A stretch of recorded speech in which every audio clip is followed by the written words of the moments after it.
Друзья, и не забывайте подписываться на наш телеграм-канал. Ссылочка на него находится в описании под роликом. Там сейчас будет выходить, да и в принципе там всегда выходит много новостей, много видеороликов. Ну, сейчас, естественно, новостей будет еще больше, потому что сейчас будут эти переговоры между Россией и Украиной. А там, как всегда, потом еще с неделю, наверное, новости идут, что было сказано, что было не сказано, что имели в виду, к чему все это приведет, и все в таком духе. В общем, масса интереснейших новостей и масса интереснейших видеороликов у нас в телеграм-канале. Переходите, подписывайтесь, ссылочка находится в описании. Мы подходим к развилке. Перед нами два пути. Либо мы закроем глаза на этот конфликт, либо мы достигнем устойчивого урегулирования. Накануне намеченного на ближайший понедельник, то бишь сегодня уже, нового раунда прямых переговоров Москвы и Киева, с таким прогнозом выступил не посторонний человек для этих переговоров, глава МИД Турции Хакан Фидан. Деградация оптимизма налицо, и это еще деградация оптимизма в исполнении политика, который, как никто другой, заинтересован в максимально быстром и максимально зрелищном успехе посреднических усилий Анкары. В России процесс падения надежд, связанных с возможностью хоть о чем-то договориться с киевскими визави Владимира Мединского, достиг еще более впечатляющих показателей. Известный российский политолог Глеб Кузнецов так высказался на днях в своем телеграм-канале. Украинские элиты создали уникальную модель экономики войны. Война не разрушение, а источник ресурсов. Чем эффективнее Украина продает конфликт на внешних рынках через эмоциональный, политический и символический капитал, тем меньше стимулов к его завершению. Мир менее выгоден, чем продолжение боевых действий. Прибавим к этому то, что, по выражению того же самого Глеба Кузнецова, страны Европы рассматривают поражение Украины как разрушение всей архитектуры европейской безопасности. Лидеры привязали собственный престиж к победе Украины. ВПК получили многолетние заказы. Политика поддержки приобрела самопроизводящийся характер. И результат грядущего рандеву в Стамбуле становится заведомо очевидным. Единственное, в чем в бывшей столице Турции могут согласиться стороны конфликта, так это в том, что они категорически не согласны друг с другом. Режим Зеленского даже не особо хочет отправлять в Стамбул свою делегацию. Риторика Киева во все последние дни сводилась к предельно примитивному требованию: давайте поскорее ваши условия, мы их сразу же отвергнем, и необходимость куда-то лететь полностью отпадет. Короче, базовый прогноз на Стамбул выглядит так. Полная фиаско, торжество внешней формы при полном отсутствии внутреннего содержания. Но полностью понимая готовность Москвы продолжить боевые действия, я все же надеюсь, что реальный ход событий скорректирует этот базовый прогноз. Дело в том, что наметившаяся динамика переговорного или псевдопереговорного процесса совершенно очевидным образом бьет по интересам России. Для того, чтобы пояснить этот свой тезис, предлагаю сравнить нынешнюю ситуацию на украинском мирном или псевдомирном треке с аналогичной ситуацией трехмесячной давности. Помните, как Зеленский нахамил Трампу и Венцу в Белом доме, и в каком глубоком психологическом шоке тогда пребывало и само киевское начальство, и его группа поддержки в Европе и США. Тогда казалось, что из этой ямы Зеленский уже не выберется, а Москва и Вашингтон вот-вот сформируют общую позицию по поводу конкретного способа окончания конфликта. И еще раз обращаю внимание, прошло всего 3 месяца или около 12 недель. Но какая колоссальная разница в психологическом климате? Прежняя позитивная для России динамика в развитии отношений с США или уже сломана, или как минимум находится под очень серьезной угрозой. Американские недоброжелатели России, официальный Киев и лидеры стран Европы навалились на Трампа с 3 сторон, капая ему на мозги. Простите за жаргонизм, но здесь он точно к месту в режиме 24/7. И в итоге появившийся было внутри коллективного Запад раскол близок к залечиванию.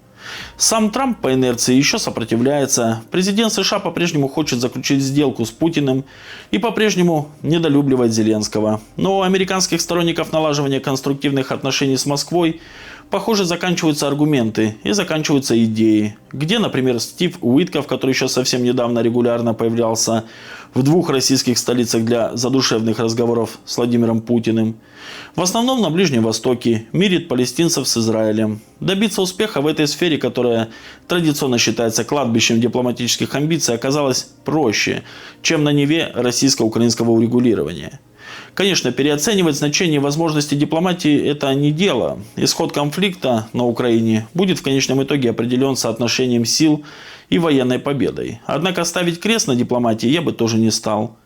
Дипломатические успехи России первых месяцев 2025 года – это то, что стоит сохранить и приумножить, если есть такая возможность. Есть ли она или уже нет?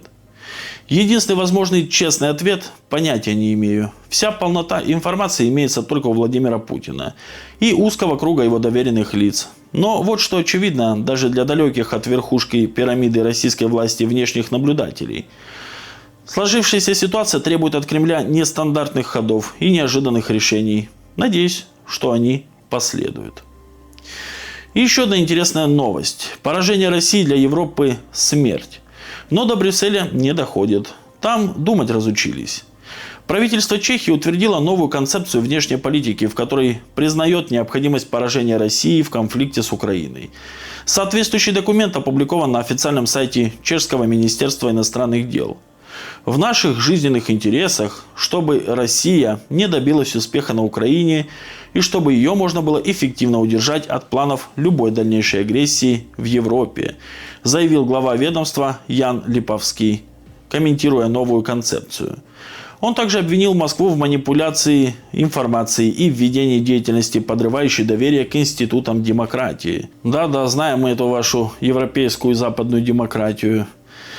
Тактика Кремля усиливается как в физической сфере, так и в цифровом пространстве. Только в Европе Россия несет ответственность более чем за 80% манипуляций информацией, перечислил бесчинство русских главный чешский дипломат. При этом Липовский подчеркнул, что Чехия собирается и дальше оставаться надежным членом Евросоюза и НАТО, принимая активное участие в разработке, принятии и реализации всех коллективных решений. В целом ничего нового, разве что чехи подтвердили, что теперь уже доктринально свою антироссийскую одержимость. Но чего еще можно было ожидать от страны, которая помогала Гитлеру в войне против СССР и до мая 45-го в 3 смены клепала для Третьего рейха танки, пушки, снаряды, патроны. Сейчас нам с таким же рвением тоже куют оружие, но уже для украинцев. В начале мая, напомним, президент Чехии Петр Павел после встречи с Зеленским в Праге объявил, что так называемая чешская инициатива по боеприпасам позволит поставить в текущем году Киеву 1,8 миллионов снарядов для украинской тяжелой артиллерии.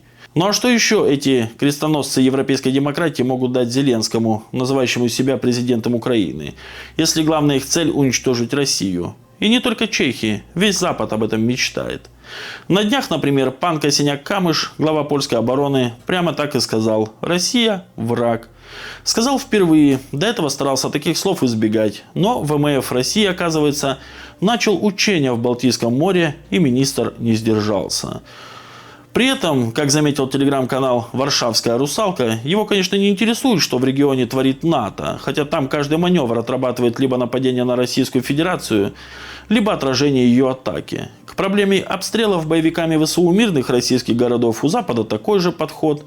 Они тут все слепо-глухонемые, зато очень озабочены всегда нашими ответными ударами. Называют это агрессией и нарушением международного права. Хотя Россия, в отличие от киевского режима, не бьет по больницам и детским садикам, а поражает исключительно военные объекты и предприятия ВПК. Но лидеры Старого Света не только одобряют и всячески поддерживают любые провокации Киева.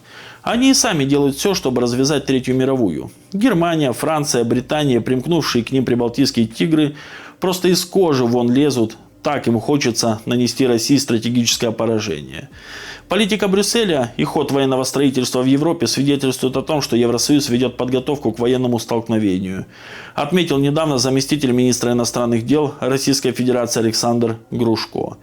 Позиции, с которыми Евросоюз выступает по украинскому урегулированию и в целом вокруг Украины, не содержат ни одного элемента, который приближал бы политическое урегулирование. И напротив, стратегическая цель Евросоюза – нанесение стратегического поражения России и ее экономического удушения, заявил дипломат. Собственно, на Западе в последнее время этого даже не скрывают и абсолютно в открытой форме высказывают идеи о прямом вооруженном конфликте НАТО с Москвой. Предположим гипотетически, что мечты Запада сбудутся и Россия таки проиграет. Какие последствия этого будет иметь для самого Запада, в первую очередь для Европы? Этот вопрос мы адресовали доцентру кафедры политической теории, научному сотруднику Института международных исследований МГИМО МИД России Ивану Лошкареву. Я слабо себе представляю любое военное, в том числе поражение России. Но если вдруг мы на минуточку что-то подобное представим, то это будет еще более разрушительно, чем распад Ливии. У нас есть пример Ливии, которая распалась сначала на 3 части, потом на 2. И это стало результатом, скажем так, поражения после операции НАТО. Результатом ливийских событий, я напомню, стало формирование больших потоков миграции. Тоже произойдет, если эти события экстраполировать на Россию. То есть, когда в самой стране жить станет не очень комфортно и начнутся, возможно, какие-то внутренние трения. Люди в огромном масштабе будут, видимо, мигрировать в Европу. Причем из постсоветского пространства тоже. Белоруссии, Центральной Азии. Просто потому, что после гипотетического поражения России совершенно очевидно в экономическом и социальном плане последует какой-то период упадка. Это первое. И, соответственно, Европа здесь пострадает прежде всего финансово и социально, потому что придется взять на себя это бремя. Второе, станет вопрос о большом количестве вооружений, которые есть в российской армии. И здесь надо понимать, что в ливийском случае это вооружение все перетекло в соседние страны, в том числе в руки террористических группировок. Мы сейчас в африканском Сахеле это видим. Там много людей, вооруженных чем-то из Ливии. Также совершенно очевидно, что глобальный рынок нелегальной торговли оружием, он сильно расширится. И мы увидим эскалацию конфликтов, если не по всему миру, то по крайней мере в Евразии. А это приведет к тому, что придется решать очень много проблем, не только с Россией, но и на Ближнем Востоке, на Среднем Востоке и так далее. Я не уверен, что европейцы вообще представляют себе масштаб возможных проблем. А с чем они еще могут столкнуться, если все это убрать? Россия даже после достаточно глубокого падения умеет восставать из пепла, восстанавливаться снова, набирать силу. Но горечь поражения, она всегда достаточно большая. И тогда к власти могут прийти люди, которые будут настроены не просто враждебно к Европе, а враждебно в квадрате. Я бы даже сказал, в кубе. То есть вместо сегодняшнего руководства России, которое действует разумно, которое в ситуациях, когда нужен компромисс, может его найти, придут те, кто будет видеть в Европе исключительно враждебную в военном, экономическом и любом другом плане силу. И, соответственно, вместо прагматичного государства на своих границах европейцы рискуют получить государство, не побоюсь этого слова, шовинистическое. Здесь можно очень долго рассуждать на тему того, как именно это будет. Но суть в том, что при гипотетическом, опять же, сценарии поражения в реальности я не вижу, что такое, конечно, может случиться. Совершенно очевидно, что горечь утраты и какого-то национального унижения приведет к власти намного менее здравой силы. Европейцам в таком случае придется ностальгировать по Владимиру Путину, причем очень серьезно. Но такое ощущение, что они свои действия даже на пару ходов не просчитывают. Почему так? К большому сожалению, если мы говорим о Европе, то там стратегическое мышление, умение просчитывать какие-то шаги на 10, на 15 лет вперед, заменилось такой бюрократической рациональностью, когда главное, чтобы все соответствовало правилам, чтобы каждые полгода собирались и чего-то там решали, чтобы решения, которые раньше были приняты, подтверждались, а органам, которые утверждались, давались какие-то новые полномочия, вводить санкции, новые программы, создавать по сотрудничеству, в том числе по поставкам вооружений Украине и так далее.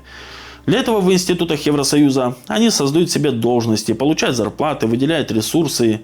И дальше, чем на бюджетный годовой период, никто не смотрит. С их точки зрения все нормально. С одной стороны, это очень плохо, потому что с теми, кто поглощен бюрократической рациональностью, практически невозможно вести диалог политический. Диалог, который может поменять правила. А с другой, для России очень выгодно, потому что европейцы для нас стали безумно предсказуемые. Мы знаем, чего от них ждать. Мы знаем, как обойти какие-то их выдумки. И вот эти бюрократические правила. И с этой точки зрения они как раз нам очень удобны. Именно в таком качестве. В качестве людей, которые дальше годового периода просто не видят ничего.